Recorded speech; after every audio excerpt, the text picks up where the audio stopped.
We start in King's Landing, where we are in the dragon pit where not everyone who was in the north is present. Friki says Dany will bring the Unsullied and Dothraki in case that Cersei has a trap for her and places her armies outside King's Landing's doors ready in case of a trap. Jaime and Bronn oversee KL's defenses. They see all of Dany's armies outside KL doors and admire it. Tyrion and the other arrive at KL via ship where Friki says Jon asks how many people live in KL, foreshadowing. One stopped, Tyrion, Jon, Jorah, Dany, Davos, Theon, the Hound, who is the one with the white in a cage, as well as Dany's Dothraki blood riders are awaited by Bronn when they arrive.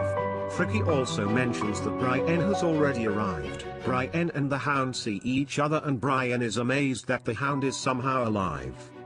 They talk about Arya. One of the things said is when the Hound asks her if she shouldn't be taking care of Arya, and Brienne replies that the only person needing protecting is the one who gets in her, Arya's, way, and this makes the Hound smile, and say that he doesn't plan to be the one to do that. Brienne knows Arya is a great fighter after they spar in Winterfell earlier this season. Another reunion is Tyrion and Pont. Podrick still admires Tyrion and loves him and even says that to him Tyrion is still his lord. When they arrive at the dragon pit, which Friki says is a giant amphitheater, and in this amphitheater are 3 large tents, where the major authorities will sit, Cersei, Jon, Euron etc. At this time Friki says everyone starts to arrive, doesn't say who everyone actually is, people, soldiers or other lords, which Tyrion feels like it could be a trap and looks around. Cersei arrives with Euron, the Mountain. Friki says no Clegane Bowl this episode, but that they do see each other and that the Hound gives him the "one day I will finish you off" you. But that's all that happens between them this season, and Qyburn and they sit. The Hound brings the cage that houses the White to the middle of the amphitheater. This is when Cersei asks Tyrion where Dany is. Dany isn't present at this time with the rest of the gang, which is when Dany arrives on top of Drogon and with Rhae, Igor, R.I.P. Viserion, which everyone is amazed, even Cersei and Euron. But then Cersei wonders where the third dragon is, but the person most amazed is Euron by Drogon's arrival. Tyrion then explains what this reunion is about.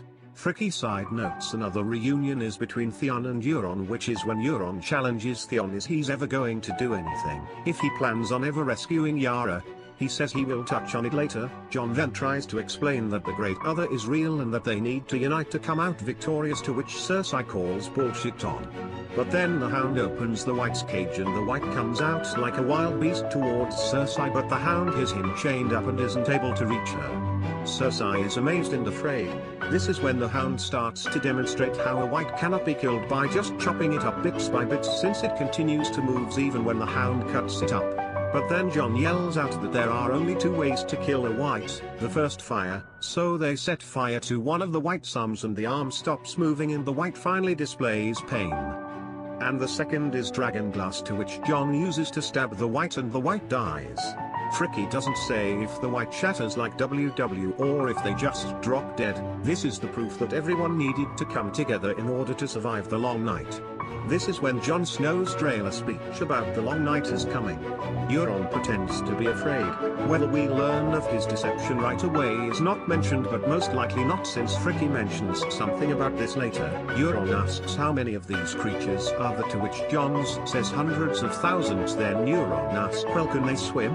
And Jon responds no, so Euron says, well, I'm going back to Pike, and leaves, and everyone else can pretty much go fuck themselves.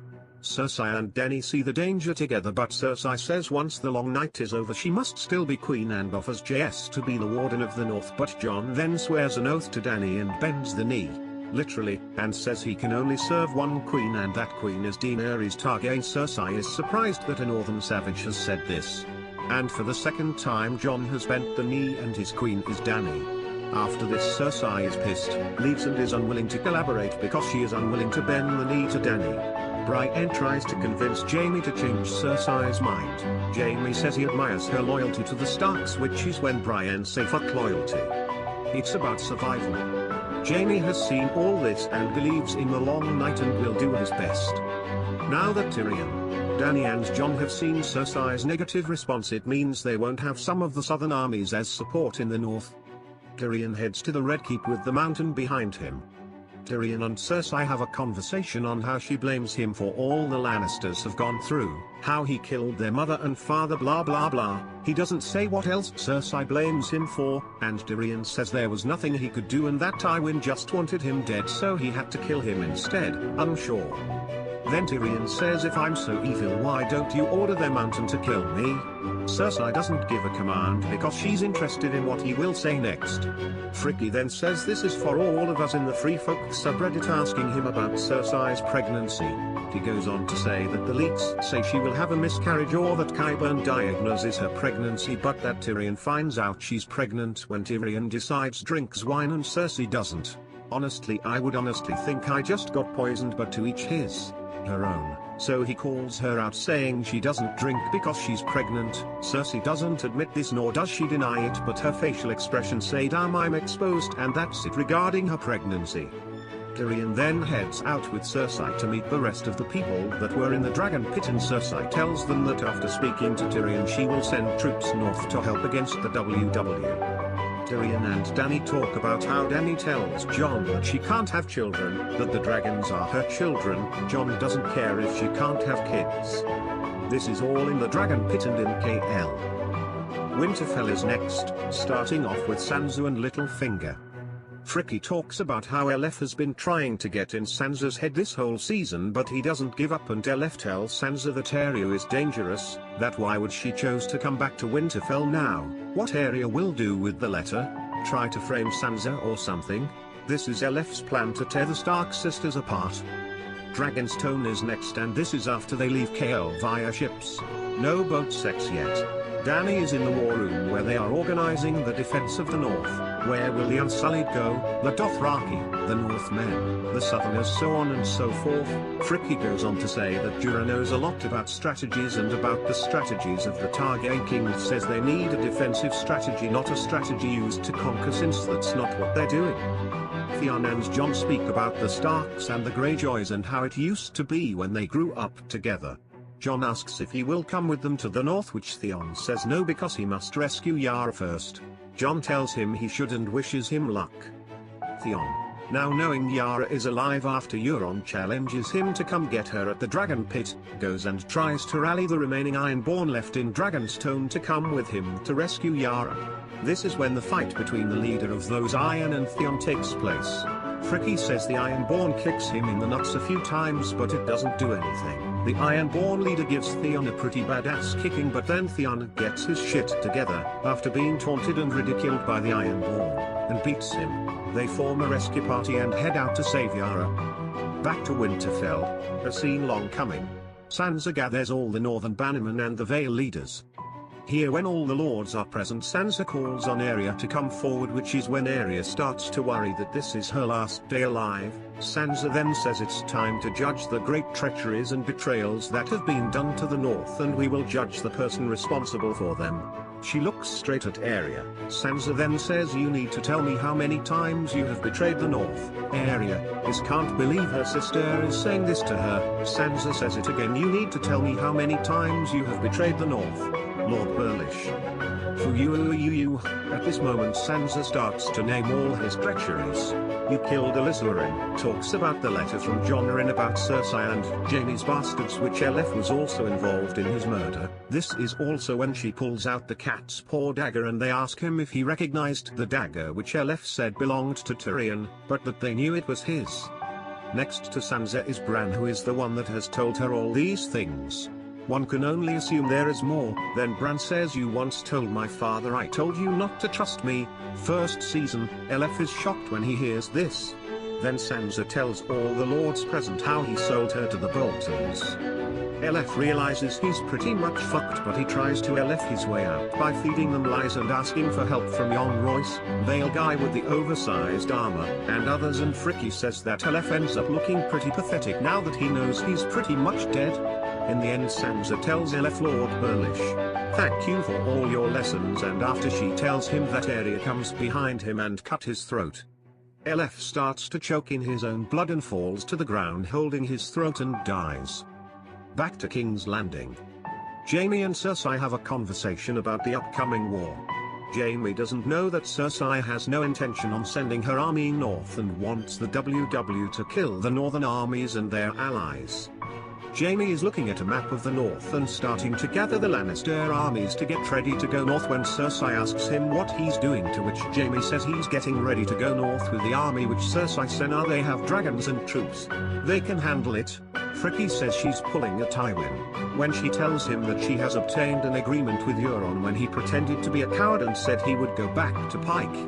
But instead he was going to travel to Essos to hire the Golden Company. Doesn't mention with what money. This is Frikis' video on the Golden Company. What she plans to do with them we don't know just yet. This is when Jaime is disgusted by Cersei and they continue to argue, to which is when we see the Mountain draw his sword in case things between Jaime and Cersei get ugly, seen from the trailer. After this ordeal Jaime leaves Cersei. Finally, we see Jaime leaving the city and on his way out. Friki doesn't mention whether he had the leftover Lannister army with him. He stops to fix his golden hand and looks back to the Red Keep, which is when the first snowflakes begin to fall on KL. Back to Winterfell. Jon's origin. Bran is visited by Sam, who Bran recognizes, asks what he is doing there, and Sam tells him he needs to see JS. Bran says he also needs to tell him a lot. Sam asks Bran what he needs to tell JS, to which Bran says that Jon isn't Ned's bastard but Lyanna's and Rhaegar's son, and that he was born in Dorne, and that his name isn't Jon Snow but Jon Sand. But Sam tells Bran that he is not a Sand. That he has seen it in record that Rhaegar had his marriage with Ilya annulled and married Lyanna, which shocks Bran. Sam then tells Bran that if he can see into the future and past that he should go see for himself. Which Bran then does, which is the wedding between Rhaegar and Lyanna in a forest, not in front of a weirwood. Friki says the same way Robb and Talisa were wed. As he sees this he realizes that Robert's rebellion was all based on a lie, because Robert was pissed and said that Lyanna was kidnapped. Friki doesn't state that Robert lied on purpose to get the other lords to back him. As this flashback is happening we are switching back and forth between Rhaegar with Lyanna and Jon and Dany on the boat. IPE. As the romantic scene between Rhaegar and Lyanna happen we see Jon and Dany's romantic scene. Jon and Dany enter a cavern together, no words are being spoken, in which they begins to take each other's clothes off and have, as Friki said, elbow sex. Girl in the background woo woo woo woo. No specific sexual positions or how long our boy JS lasted were mentioned. Tyrion is the only one who notices that they are having boat sex. As the boat sex intensifies we see the scene where Lyanna is in the Tower of Joy, where she tells Ned that the baby's name is Aegon Targaryen. Friki then brings out his shirt that shows Jon Snow's picture with the word Aegon underneath it. Bran then says Aegon Targaryen is the legitimate heir to the Iron Throne.